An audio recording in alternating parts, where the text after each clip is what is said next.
Hello दोस्तों, स्वागत है आप सबका हमारे यूट्यूब चैनल सतह से फतह में। आशा करता हूं कि आप सभी स्वस्थ होंगे, मस्त होंगे और अपने तैयारियों में व्यस्त होंगे। तो चलिए शुरू करते हैं सेट 3 का डिस्कशन। पहला प्रश्न है, बंगाल किसके नेतृत्व में धीरे धीरे मुगल नियंत्रण से अलग हो गया? तो इसका राइट आंसर हो जाएगा मुर्शीद कुली खां। क्या हो जाएगा राइट आंसर?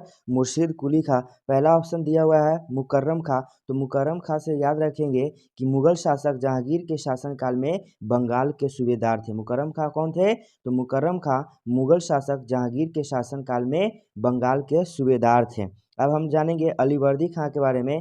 तो अलीवर्दी खां 1740 ईस्वी में, कब? 1740 ईस्वी में बंगाल का नवाब बना। पूछता है मुर्शीद कुली खां बंगाल का नवाब कब बना? तो मुर्शीद कुली खां बंगाल का नवाब 1740 ईस्वी में बना। मुर्शीद कुली खां स्वतंत्र बंगाल का संस्थापक। पूछेगा स्वतंत्र बंगाल का संस्थापक कौन था? तो स्वतंत्र बंगाल का संस्थापक मुर्शीद कुली खां था। और मुर्शीद कुली खां मुगलों द्वारा नियुक्त बंगाल का अंतिम नवाब था। मुगलों द्वारा नियुक्त बंगाल का अंतिम नवाब कौन था दोस्तों? मुर्शीद कुली खां। मुर्शीद कुली खां ने अपनी राजधानी ढाका से मुर्शिदाबाद स्थानांतरित की थी। अगला प्रश्न है, इनमें से किस इस्पात संयंत्र की स्थापना छत्तीसगढ़ के दुर्ग में रूसी सहयोग के माध्यम से 1959 ईस्वी में किया गया था? तो इसका राइट आंसर हो जाएगा भिलाई इस्पात संयंत्र। भिलाई इस्पात संयंत्र की स्थापना 1961 ईस्वी में यूएसएसआर की सहयोग से किया गया था। आप लोग याद रखेंगे राउरकेला इस्पात संयंत्र, दुर्गापुर इस्पात संयंत्र और भिलाई इस्पात संयंत्र, यह द्वितीय पंचवर्षीय योजना में स्थापित किया गया था। कौन कौन? राउरकेला, दुर्गापुर और भिलाई, ये तीनों जो है दूसरे पंचवर्षीय योजना में स्थापित किया गया था। जबकि बोकारो इस्पात संयंत्र की स्थापना तीसरी पंचवर्षीय योजना में रूस के सहयोग से किया गया था। किसके सहयोग से किया गया था? रूस के सहयोग से। राउरकेला किसके सहयोग से? तो राउरकेला जर्मनी के सहयोग से। दुर्गापुर किसके सहयोग से? तो दुर्गापुर जो है ब्रिटेन के सहयोग से स्थापित किया गया था। और भिलाई किसके? भिलाई और बोकारो ये किससे किया गया था? तो यह रूस के सहयोग से स्थापित किया गया था। अगला प्रश्न है, निम्न में से किस ओलंपिक खेलों में पदक प्राप्त करने वाले पहले भारतीय मुक्केबाज कौन है? तो ओलंपिक खेलों में मेडल प्राप्त करने वाले पहले मुक्केबाज कौन है? विजेंद्र सिंह है। पहले मुक्केबाज जिन्होंने ओलंपिक में पदक जीता कौन है? विजेंद्र सिंह। विजेंद्र सिंह की बात करें तो विजेंद्र सिंह 2008 के बीजिंग ओलंपिक में कांस्य पदक जीता था, जो 75 केजी वर्ग में जीते थे। बात करें हम लोग ओलंपिक में, तो ओलंपिक में पहला पदक विजेता केडी जाधव। ओलंपिक में पहला पदक विजेता भारतीय केडी जाधव थे। ओलंपिक पदक जीतने वाली पहली भारतीय महिला कौन थी? तो ओलंपिक पदक जीतने वाली पहली भारतीय महिला कर्णम मल्लेश्वरी थी। कौन थी? कर्णम मल्लेश्वरी। ये भी पूछता है व्यक्तिगत श्रेणी में ओलंपिक में स्वर्ण पदक जीतने वाले पहले कौन थे? अभिनव बिंद्रा। व्यक्तिगत स्पर्धा में ओलंपिक में स्वर्ण पदक जीतने वाले कौन थे दोस्तों? अभिनव बिंद्रा। और व्यक्तिगत स्पर्धा में ओलंपिक में स्वर्ण पदक जीतने वाले कौन थे? नीरज चोपड़ा, जो कि भाला फेंक खेल से जुड़े हुए हैं। अगला प्रश्न है, किस राज्य में गंगा डॉल्फिन को राज्य जलीय जीव घोषित किया है? तो इसका राइट आंसर हो जाएगा उत्तर प्रदेश। उत्तर प्रदेश ने हाल ही में गंगा डॉल्फिन को राजकीय जलीय जीव घोषित किया है। बात करें डॉल्फिन मैन ऑफ इंडिया की, तो डॉल्फिन मैन ऑफ इंडिया के नाम से रविंद्र कुमार सिंह को जाना जाता है। डॉल्फिन मैन ऑफ इंडिया के नाम से किसे जाना जाता है? रविंद्र कुमार सिंह के नाम से जाना जाता है। भारत का पहला राष्ट्रीय डॉल्फिन अनुसंधान कहाँ खोला गया था? तो भारत का पहला राष्ट्रीय डॉल्फिन अनुसंधान केंद्र पटना में खोला गया था। जबकि डॉल्फिन प्रजनन केंद्र कहाँ खोला गया था? तो डॉल्फिन प्रजनन केंद्र भागलपुर। कहाँ खोला गया दोस्तों? भागलपुर। अगला प्रश्न है, आंध्र राज्य अधिनियम 1953 द्वारा भारत डैश भाषाई राज्य का गठन किया गया। तो आंध्र प्रदेश भाषाई आधार पर राज्यों का गठन होने वाला कौन सा राज्य था? तो पहला राज्य था। उस समय आंध्र प्रदेश की राजधानी कहाँ थी? कुर्नूल थी। उस समय आंध्र प्रदेश की राजधानी कहाँ थी? कुर्नूल थी। यहाँ हम याद रखेंगे राज्य पुनर्गठन आयोग। तो राज्य पुनर्गठन आयोग की स्थापना 1953 ईस्वी में हुआ था। राज्य पुनर्गठन आयोग की स्थापना कब हुआ था? 1953 ईस्वी में। जबकि राज्य पुनर्गठन अधिनियम, ध्यान दीजिएगा, राज्य पुनर्गठन अधिनियम की स्थापना कब हुआ था?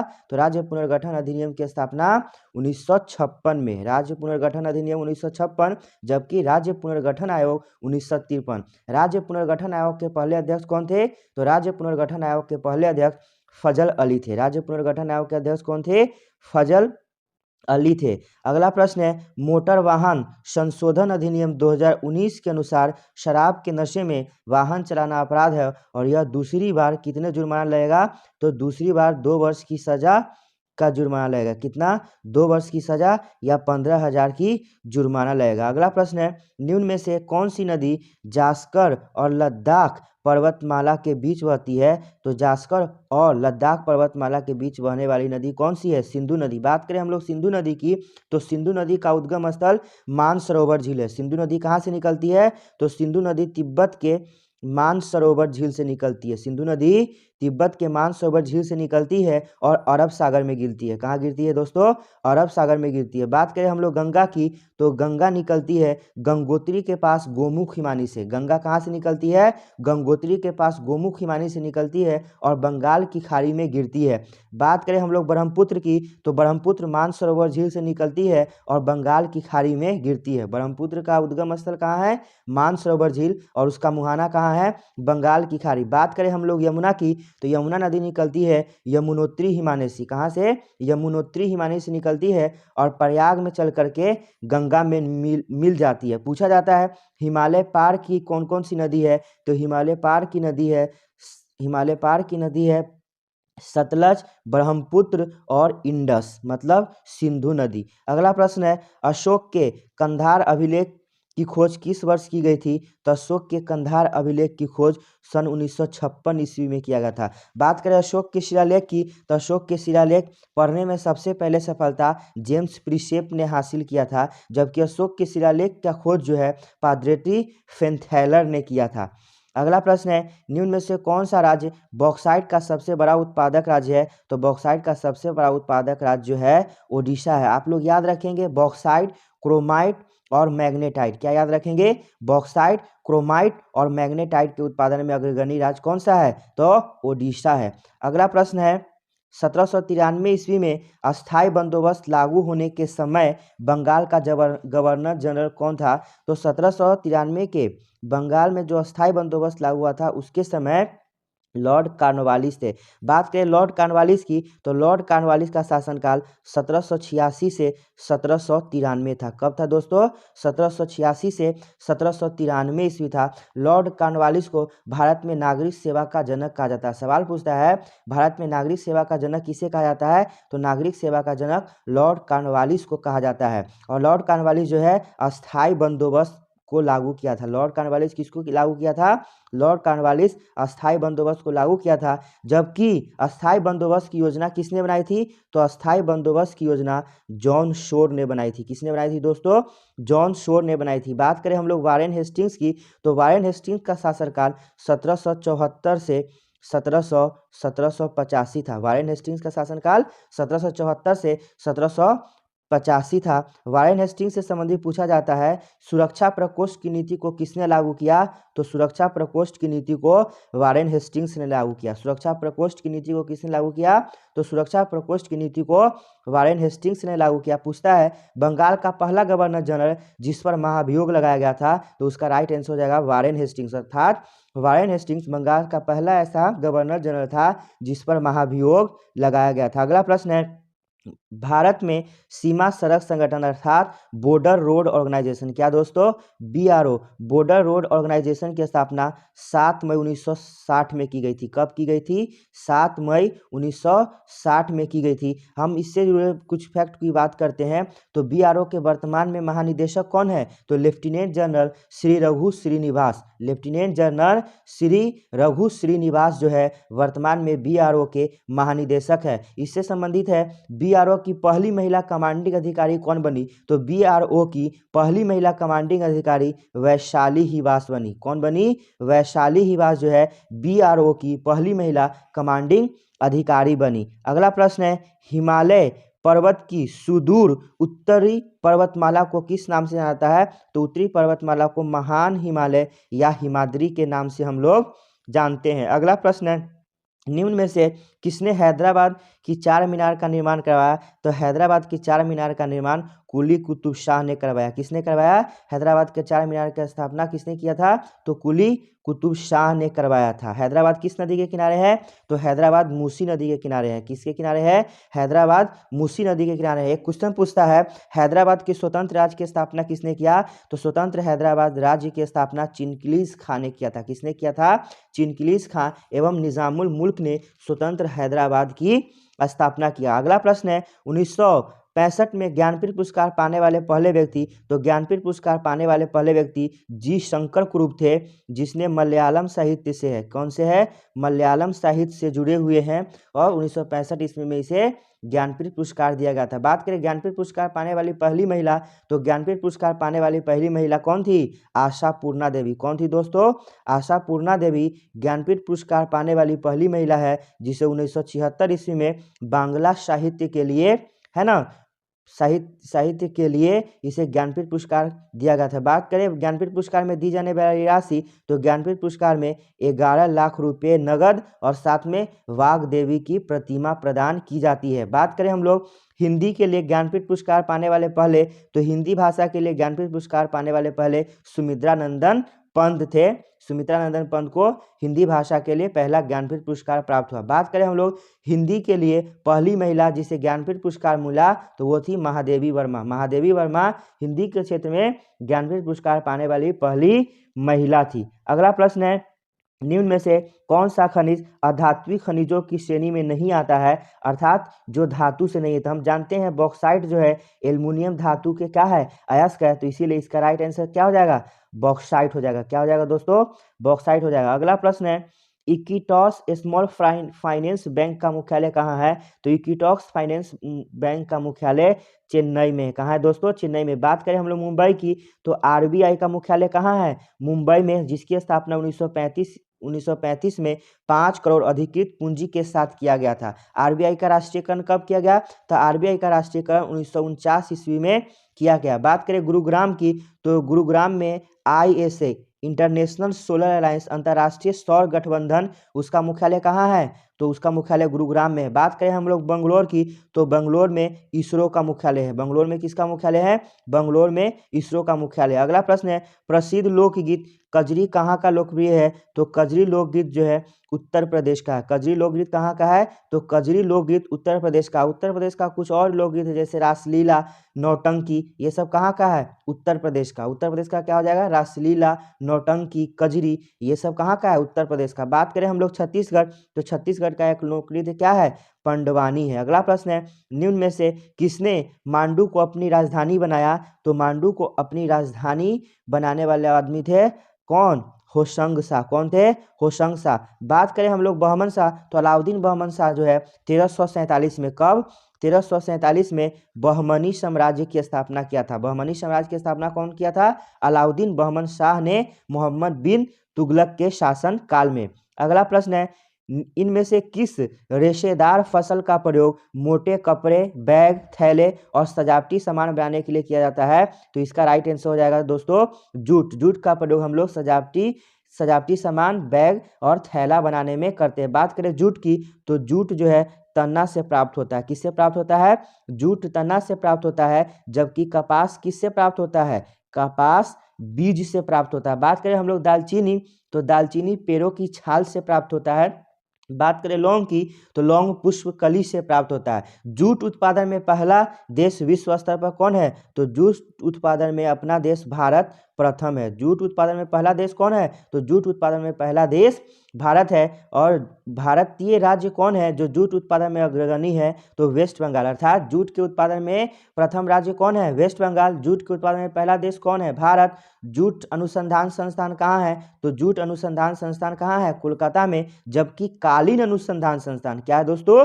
कालीन अनुसंधान संस्थान भदोई में स्थित है। अगला प्रश्न है, जेम्स मिल ने अपनी पुस्तक द हिस्ट्री ऑफ इंडिया में भारतीय इतिहास के 3 कालखंडों में विभाजित किया है। निम्न में से कौन सा उनमें शामिल नहीं था? तो उसमें ईसाई नहीं शामिल था। इसमें ब्रिटिश इंडिया के वर्णन दिया गया है, जिसमें हिंदू के बारे में बताया गया है, मुस्लिम के बारे में बताया गया है, ब्रिटिशर्स के बारे में बताया गया है, जबकि ईसाई के बारे में नहीं बताया गया। अगला प्रश्न है, महात्मा गांधी ने 12 मार्च 1930 को नमक आंदोलन की शुरुआत कहाँ से की थी? तो साबरमती आश्रम से 12 मार्च 1930 को नमक आंदोलन की शुरुआत की। तो ये होगा। डांडी मार्च की बात करें तो डांडी मार्च 12 मार्च को शुरू किया गया था 1930 ईस्वी में, और उन्होंने डांडी पहुंचा था कब? तो 6 अप्रैल को 1930 ईस्वी में उन्होंने डांडी पहुंचा, वहां पर नमक बना करके नमक कानून के आंदोलन को भंग किया, और वहीं से इन्होंने किसकी शुरुआत की? तो यहीं से उन्होंने सविनय अवज्ञा आंदोलन की शुरुआत की। किसकी शुरुआत की? सविनय अवज्ञा आंदोलन की शुरुआत वहीं से की। अगला प्रश्न है, इनमें से किसकी स्थापना लीग ऑफ नेशंस के स्थान की गई है? तो लीग ऑफ नेशन की स्थापना की जगह पर संयुक्त राष्ट्र संघ की स्थापना करी गई है। बात करें हम लोग लीग ऑफ नेशन की, तो लीग ऑफ नेशन की स्थापना 1920 ईस्वी में वुडरो विल्सन ने किया। लीग ऑफ नेशन की स्थापना किसने किया दोस्तों? तो 1920 ईस्वी में वुडरो विल्सन ने किया है लीग ऑफ नेशन की स्थापना। बात करें हम लोग एमनेस्टी इंटरनेशनल की, तो एमनेस्टी इंटरनेशनल की स्थापना 1961 ईस्वी में, है ना, पीटर बेंसन के द्वारा किया गया था। एमनेस्टी इंटरनेशनल का मुख्यालय कहाँ है?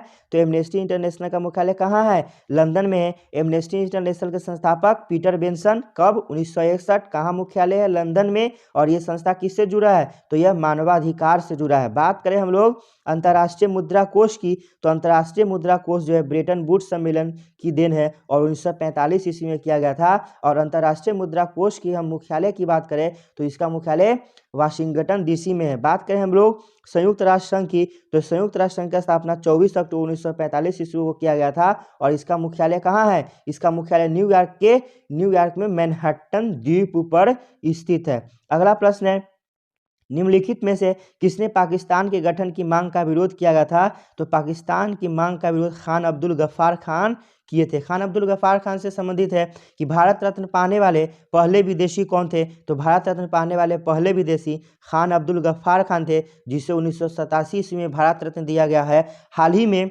है ना, बिहार के पूर्व मुख्यमंत्री कर्पूरी ठाकुर को भारत रत्न दिए जाने की घोषणा किया गया है। और अब्दुल गफ्फार खान को सीमांत गांधी या फ्रंटियर गांधी के नाम से हम लोग जानते हैं। अगला प्रश्न है, एमनेस्टी इंटरनेशनल नामक संगठन इसमें किस पर केंद्रित है? तो एमनेस्टी इंटरनेशनल मानवाधिकार पर केंद्रित है। और एमनेस्टी इंटरनेशनल का मुख्यालय कहाँ है? तो एमनेस्टी इंटरनेशनल का मुख्यालय लंदन है और इसका स्थापना 1961 ईस्वी में पीटर बेंसन के द्वारा किया गया था। अगला प्रश्न है, इनमें से किस चिकित्सक ने भारत आकर 1794 से 1815 तक बंगाल मेडिकल सर्विस में कार्य किए और भारत के कई विविध क्षेत्रों में महत्वपूर्ण सर्वेक्षण की खोज की? तो इसका राइट आंसर हो जाएगा फ्रांसिस बुकॉन। कौन हो जाएगा दोस्तों? इसका राइट आंसर हो जाएगा फ्रांसिस बुकॉन हो जाएंगे। अगला प्रश्न है, भारतीय संविधान का कौन सा भाग राज्य के नीति निर्देशक से जुड़ा है? तो भारतीय संविधान का भाग 4 और अनुच्छेद 36 से 51 में राज्य के नीति निर्देशक तत्व का वर्णन किया गया है, जिसे लिया गया है कहाँ से? तो आयरलैंड के संविधान से लिया गया है। बात करें हम लोग भाग 5 की, तो भाग 5 में राज्य का उल्लेख है। भाग 5 में क्या है?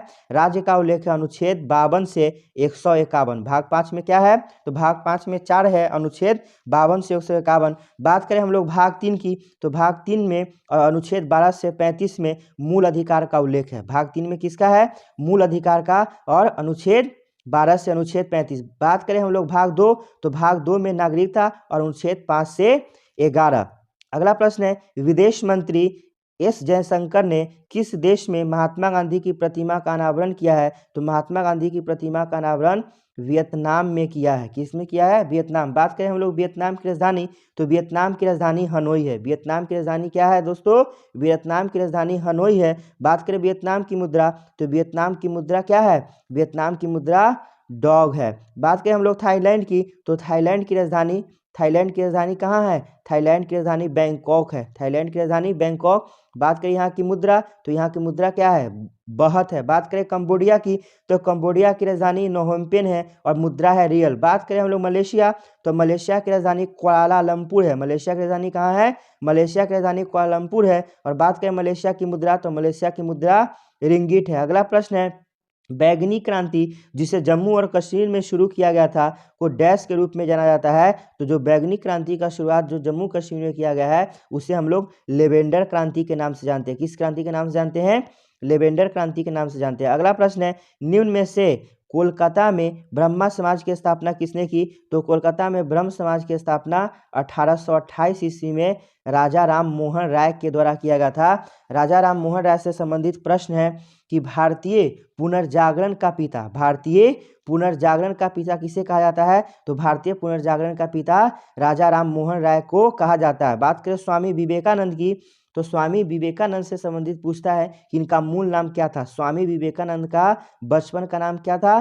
तो नरेंद्र दत्त था। स्वामी विवेकानंद का बचपन का नाम नरेंद्र दत्त था। और स्वामी विवेकानंद के जन्म दिवस को ही हम लोग 12 जनवरी को, कब? 12 जनवरी को हम लोग राष्ट्रीय युवा दिवस के रूप में मनाते हैं। अगला प्रश्न है, निम्न में से कौन सा भारत में गरीबी का कारण नहीं है? तो भारत में गरीबी का कारण नहीं है ग्रामीण क्षेत्रों में प्रवास। ग्रामीणों क्षेत्रों में प्रवास गरीबी का कारण नहीं है। अगला प्रश्न है, भारत की वित्तीय स्थिरता और विकास परिषद के अध्यक्ष कौन है? तो भारत के वित्तीय स्थिरता और विकास परिषद के अध्यक्ष वित्त मंत्री है। वर्तमान में वित्त मंत्री निर्मला सीतारमण है। वर्तमान में मानव विकास संस्थान, इसी का नाम बदल करके शिक्षा कर दिया गया है, तो शिक्षा मंत्री अभी कौन है? शिक्षा मंत्री धर्मेंद्र प्रधान है। बात करें हम लोग गृह मंत्री, तो गृह मंत्री कौन है? अमित शाह है। अगला प्रश्न है, द ग्रेट इंडियन नोबेल पुस्तक राजनीतिज्ञ डैश द्वारा लिखी गई है? तो ग्रेट इंडियन नोबेल पुस्तक शशि थरूर के द्वारा लिखा गया है। शशि थरूर की कुछ पुस्तक की बात करें तो why I am Hindu, PACS India, ये सब किसकी रचना है? तो ये सब शशि थरूर की रचना है। अगला प्रश्न है, भारत में मंदिरों से संबंधित दिए गए कथनों का कौन सा कथन सत्य है? पहला है, नागर शैली की वास्तुकला को उत्तर भारतीय शैली में माना जाता है, बिल्कुल सही है। द्रविड़ शैली की वास्तुकला को दक्षिण भारतीय शैली में, दोनों ही कथन सही है। उत्तर भारत का जो मंदिर निर्माण की शैली है वो कौन है? नागर शैली। द्रविड़ शैली की बात करें तो द्रविड़ शैली कौन है? दक्षिण भारत में। एक क्वेश्चन पूछता है कि दक्षिण भारत में मंदिरों के प्रवेश द्वार को क्या कहते हैं? तो दक्षिण भारत में मंदिरों के प्रवेश द्वार को गोपुरम कहा जाता है। अगला प्रश्न है, भ्रंशोत पर्वतों के उठे हुए ब्लॉक को कहा जाता है, उसको कहा जाता है उत्तराखंड। पूछता है कि कौन सी नदी है जो भ्रंशोत पर्वत से होकर बहती है? तो भ्रंशोत पर्वत से होकर बहने वाली नदी कौन सी है मित्रों? तो वो नदी कहाँ है? नर्मदा नदी। और नर्मदा नदी अमरकंटक से निकलती है। अगला प्रश्न है, दंती दुर्ग भारत के किस राजवंश से संबंधित था? तो दंती दुर्ग जो है राष्ट्रकूट वंश के संस्थापक थे। दंती दुर्ग क्या थे? तो दंती दुर्ग जो है राष्ट्रकूट वंश के संस्थापक। बात करें हम लोग चोल वंश, तो चोल वंश के संस्थापक कौन थे? चोल वंश के संस्थापक विजयालय थे। कौन थे? विजयालय थे। बात करें हम लोग चालुक्य वंश, तो चालुक्य वंश के संस्थापक कौन थे दोस्तों? तो चालुक्य वंश के स्थापक जयसिंह थे। कौन थे? जयसिंह। आशा करता हूं कि आपको ये सेशन बहुत अच्छा लग रहा होगा। चैनल पे यदि नए हैं तो चैनल को लाइक करें, सब्सक्राइब करें, अधिक से अधिक अपने दोस्तों में शेयर करें। अगला प्रश्न है, बागुरुम्बा किस भारतीय राज्य का लोक नृत्य है? तो बागुरुम्बा लोक नृत्य है असम का। बागुरुम्बा कहाँ का लोक नृत्य है दोस्तों? असम का। असम का कुछ मुख्य लोक नृत्य है अम्बुशासी। क्या? अम्बुशासी लोक नृत्य कहाँ का है? असम का। और असम का शास्त्रीय नृत्य कौन सा है? तो शास्त्रीय। क्या? शास्त्रीय कहाँ का है? तो शास्त्रीय नृत्य कहाँ का है? असम का है। अगला प्रश्न है, प्रति इकाई क्षेत्र में व्यक्तियों की संख्या माप देती है? तो प्रति इकाई क्षेत्र में व्यक्तियों की जो संख्या है वो माप देती है जनसंख्या घनत्व। सबसे अधिक जनसंख्या घनत्व कहाँ का है?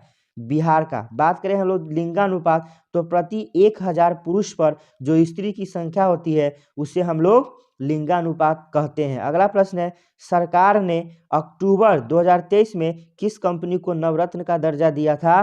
तो नवरत्न का दर्जा अक्टूबर 2023 में इरकॉन इंटरनेशनल और राइट्स को दिया गया था। बात करें हम लोग नवरत्न की, तो अभी वर्तमान में 13 कंपनी है और नवरत्न की दर्जा देता है कौन? तो केंद्रीय लोक उद्यम विभाग जो है इसका दर्जा प्रदान करता है। अगला प्रश्न है, हर्षवर्धन 606 से 647 डैश वंश के शासक थे? तो हर्षवर्धन जो थे पुष्यभूति वंश के क्या थे? संस्थापक थे। बात करें हर्षवर्धन, तो हर्षवर्धन खुद भी बहुत विद्वान थे और हर्षवर्धन ने 3 पुस्तक लिखा, प्रियदर्शिका, रत्नावली और नागानंद। हर्षवर्धन के दरबार में ही वांगवट रहते थे जिन्होंने हर्षचरित की रचना की है। और हर्षवर्धन के दरबार में ही यात्री आए थे, कौन सा? हुएनसांग आए थे हर्षवर्धन के दरबार में। अगला प्रश्न है, अखिल भारतीय मुस्लिम लीग का गठन कब हुआ था? तो अखिल भारतीय मुस्लिम लीग का गठन किया गया था 1906 ईस्वी में आगा खां एवं सलीमुल्लाह खां के द्वारा। कहाँ? ढाका में। 1905 ईस्वी में क्या हुआ था? 1905 ईस्वी में स्वदेशी आंदोलन हुआ था। अगला प्रश्न है, किस संगीत निर्देशक को 2022-23 के लिए राष्ट्रीय लता मंगेशकर सम्मान से सम्मानित किया गया है? तो इसका राइट आंसर हो जाएगा उत्तम सिंह। क्या हो जाएगा दोस्तों?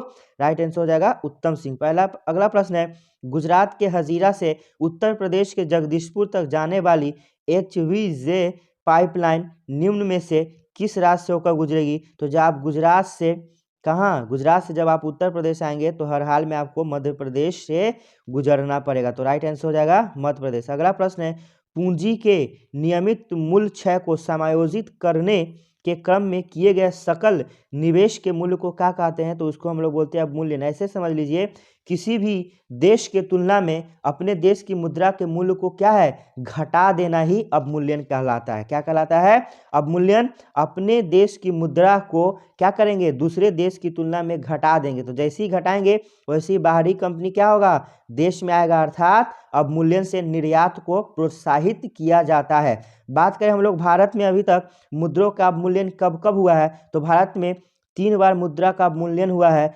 1949 में, 1966 में और 1991 में। भारत में मुद्रा का अवमूल्यन 3 बार हुआ है, 1949 में, 1966 में और 1991 में। अगला प्रश्न है, निम्नलिखित में से कौन सा सर्प नौका दौड़ का एक भारतीय खेल है? तो इसका हो जाएगा वल्लमकली।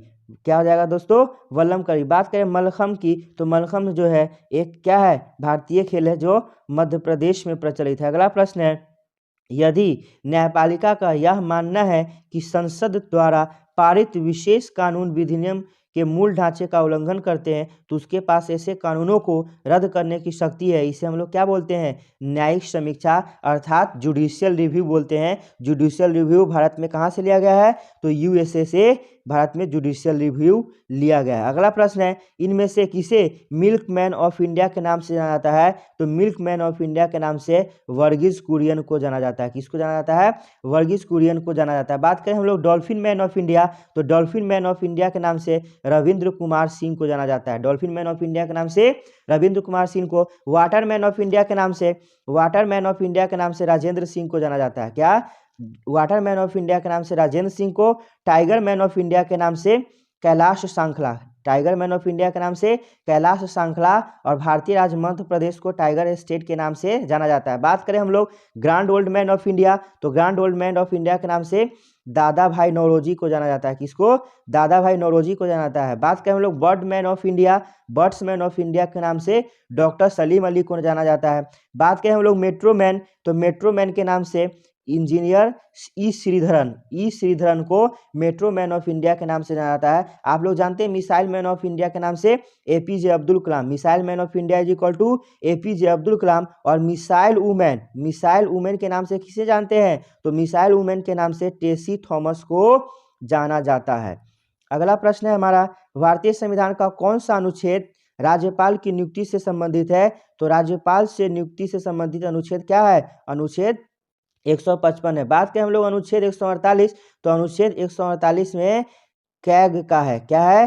कैग, अर्थात भारत के महालेखा नियंत्रक परीक्षक अर्थात कंट्रोलर एंड ऑडिटर जनरल की नियुक्ति किसमें है? अनुच्छेद 148 में। बात करें हम लोग अनुच्छेद 143, तो अनुच्छेद 143 यह कहता है कि कानूनी विषयों पर राष्ट्रपति सर्वोच्च न्यायालय से परामर्श ले सकते हैं। अगला प्रश्न है, निम्न में से कौन सा आंदोलन काफी नकारात्मक एवं शांतिपूर्ण था लेकिन प्रभाव में यह बहुत सकारात्मक रहा? तो इसका राइट आंसर हो जाएगा दोस्तों, इसका राइट आंसर हो जाएगा असहयोग आंदोलन। क्या हो जाएगा? असहयोग आंदोलन। बात करें हम लोग असहयोग आंदोलन, तो असहयोग आंदोलन 1920 में हुआ था। असहयोग आंदोलन कब हुआ था? असहयोग आंदोलन 1920 में। बात करें स्वदेशी आंदोलन, तो स्वदेशी आंदोलन 1905 में हुआ था। भारत छोड़ो आंदोलन 1942 में हुआ था।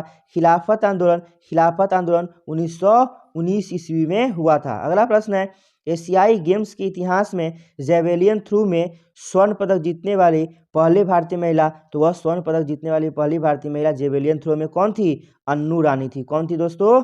अन्नू रानी थी। अगला प्रश्न है, कला मंडलम कल्याणी कुट्टी अम्मा किस भारतीय शास्त्रीय नृत्य के लिए जानी जाती है? तो कल्याणी कुट्टी अम्मा मोहिनी अट्टम के लिए जानी जाती है। अगला प्रश्न है, निम्न में से कौन सी बीमारी विभिन्न प्रकार के संक्रामक विषाणु और गैर संक्रामक कारणों के कारण होते हैं? विभिन्न प्रकार का स्वास्थ्य समस्याओं से पैदा होने वाली यकृत की सूजन संदर्भित, सीधा समझिए यकृत से संबंधित है तो हेपेटाइटिस हो जाएगा। क्या हो जाएगा? हेपेटाइटिस।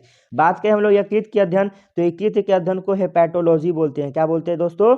यकृत के अध्ययन को हेपेटोलॉजी बोलते हैं। यकृत का वजन कितना होता है? यकृत का वजन 1.5 kg होता है। पूछता है, मानव के शरीर का सबसे बड़ा आंतरिक अंग, मनुष्य के शरीर का सबसे बड़ा आंतरिक अंग क्या हो जाएगा? तो आंतरिक अंग हो जाएगा यकृत। मनुष्य के शरीर का सबसे बड़ा बाह्य अंग, तो बाह्य अंग होता है त्वचा। सबसे अधिक रीजेनरेशन पावर किस अंग में होता है? तो सबसे अधिक रीजेनरेशन पावर यकृत में होता है। और सबसे कम रीजेनरेशन पावर किस में होता है? तो सबसे कम रीजेनरेशन पावर मस्तिष्क में होता है। बात करें हम लोग यकृत की पीएच मान का, तो यकृत का पीएच मान कितना होता है? 7 से अधिक होता है, जो क्या है? क्षारीय है। पित्त का श्रवण कौन करता है? तो पित्त का श्रवण यकृत करता है।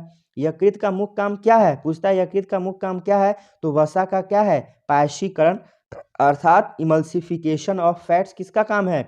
यकृत का काम है। अगला प्रश्न है, संघ फाइलम इकाइनोर्मेटा के बारे में निम्न में से कौन सी विशेषता है? तो इकाइनोर्मेटा जो होते हैं उसमें क्या होते हैं? प्रगुहा उपस्थित होते हैं और द्विपक्षीय क्या है? सममिति होते हैं।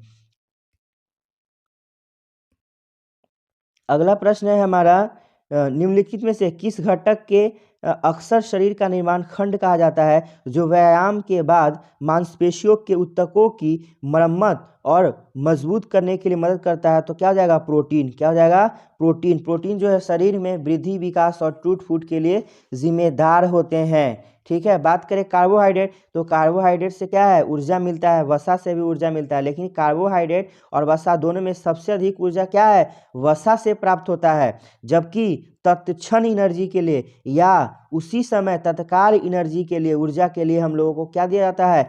कार्बोहाइड्रेट दिया जाता है। अगला प्रश्न है, दिया गया समीकरण डैश संबंध का वर्णन करता है? तो S बराबर U2 प्लस हाफ AT², ये वर्णन करता है स्थिति समय का। V बराबर U प्लस AT जो है यह वर्णन करता है वेग समय ग्राफ को। अगला प्रश्न है, मनुष्य बहुत ठंडे तापमान में किस प्रकार से अनुकूलित होते हैं? तो बहुत ठंडे तापमान में लाल रक्त कोशिकाओं के उत्पादन में वृद्धि कर हीमोग्लोबिन की बंधन स्रोतों का कम करके और श्वास दर में वृद्धि करता है। तो इसका राइट आंसर हो जाएगा ऑप्शन नंबर 2। अगला प्रश्न है, निम्न में से कौन मुकुलन द्वारा प्रजनन करता है? बहुत इंपॉर्टेंट है। मुकुलन द्वारा प्रजनन किस में होता है? तो मुकुलन द्वारा प्रजनन हाइड्रा में होता है। हाइड्रा और ईस्ट, क्या? हाइड्रा और ईस्ट ऐसे हैं जिसमें प्रजनन किसके द्वारा होता है? तो प्रजनन मुकुलन के द्वारा होता है। अगला प्रश्न है, एक लेंस की शक्ति इसकी डैश के व्युत्क्रमानुपाती होती है? तो हम लोग जानते हैं D बराबर क्या होता है? 1/f, अर्थात लेंस की क्षमता या शक्ति जो होता है वह उसकी फोकस दूरी के क्या है? व्युत्क्रमानुपाती होता है। याद रखेंगे D बराबर 1/f होता है और लेंस की क्षमता या शक्ति का मात्रक क्या है? डायोप्टर। क्या होता है दोस्तों? डायोप्टर। लेकिन याद रखेंगे वहाँ फोकस दूरी किस में होना चाहिए? फोकस दूरी मीटर में होना चाहिए। एक और हम लोग याद रखेंगे कि R बराबर क्या होता है? R बराबर 2f, अर्थात फोकल लेंथ जो होता है उसकी वक्रता त्रिज्या की आधी होती है। अगला प्रश्न है, गुरुत्व द्वारा किया गया कार्य निम्न में से किस पर निर्भर नहीं करता है? तो गुरुत्व द्वारा किया गया कार्य निर्भर नहीं करता है वस्तु की क्षैतिज अवस्था में अंतर पर। क्यों? क्योंकि जो गुरुत्व लगता है वो ऊर्ध्वाधर लगता है। कहाँ लगता है? ऊपर की तरफ लगता है। अगला प्रश्न है, यदि किसी वस्तु का भार 200 न्यूटन है तो इसका द्रव्यमान कितना होगा? सीधा हम लोग जानते हैं W बराबर वेट इज इक्वल टू क्या होता है? Mass into acceleration due to gravity. तो 200 दिया हुआ है और m का मान निकालना है, तो m रहने देंगे और यहाँ 10, इससे भाग दीजिएगा 10, अर्थात यदि किसी वस्तु का भार 200 न्यूटन है तो उसका द्रव्यमान कितना होगा? तो उसका द्रव्यमान 20 kg हो जाएगा। क्या हो जाएगा दोस्तों? उसका द्रव्यमान क्या होगा? 20 kg। द्रव्यमान बदलता नहीं है लेकिन भार बदलता है। भार क्यों बदलता है? तो भार जो है एक्सेलरेशन ड्यू टू ग्रेविटी अर्थात गुरुत्वजनित त्वरण पे डिपेंड करता है, इसीलिए भार बदलता है, जबकि द्रव्यमान नहीं बदलता है। भार क्या है? तो भार भार जो है क्या है? किसी वस्तु पर लगाया गया एक प्रकार से क्या है? बल होता है। अगला प्रश्न है, प्रकृति में एक मुक्त तत्व के रूप में कभी नहीं पाया जाता है? तो वो हो जाएगा कैल्शियम। सोना, चांदी और तांबा ये जो है प्राकृतिक में मुक्त रूप में अर्थात स्वतंत्र रूप में पाए जाते हैं। अगला प्रश्न है, साधारण अस्थायी उत्तकों के 3 प्रकार है। तो साधारण अस्थायी उत्तकों के 3 प्रकार होते हैं पीसीएस। क्या होते हैं? पीसीएस अर्थात पेरेनकाइमा, है ना, क्लोनेकाइमा और स्क्लेनेकाइमा जो होते हैं वो साधारण अस्थायी उत्तक के प्रकार होते हैं। अगला प्रश्न है, यदि संवेग और वेग दिया हुआ है तो द्रव्यमान ज्ञात करने के प्रयोग सीधा हम लोग जानते हैं P बराबर अर्थात momentum is equal to mass into velocity. तो मास निकालना होगा तो क्या होगा? P/V अर्थात इसका राइट आंसर हो जाएगा ऑप्शन नंबर 4। संवेग क्या है? तो संवेग बराबर मास इंटू वेलोसिटी। जब संवेग को क्या करेंगे? 2 गुना करेंगे तो गतिज ऊर्जा 4 गुना हो जाएगा। कितना हो जाएगा? 4 गुना हो जाएगा। संवेग कैसी राशि है? संवेग सदिश राशि है। अगला प्रश्न है, निम्न में से कौन सी विलयन का पीएच मान न्यूटन होता है? तो हम लोग सबसे पहले रक्त की पीएच मान की बात करें तो रक्त की पीएच मान 7.4। शुद्ध जल की बात करें तो शुद्ध जल का पीएच मान कितना होता है? 7 होता है।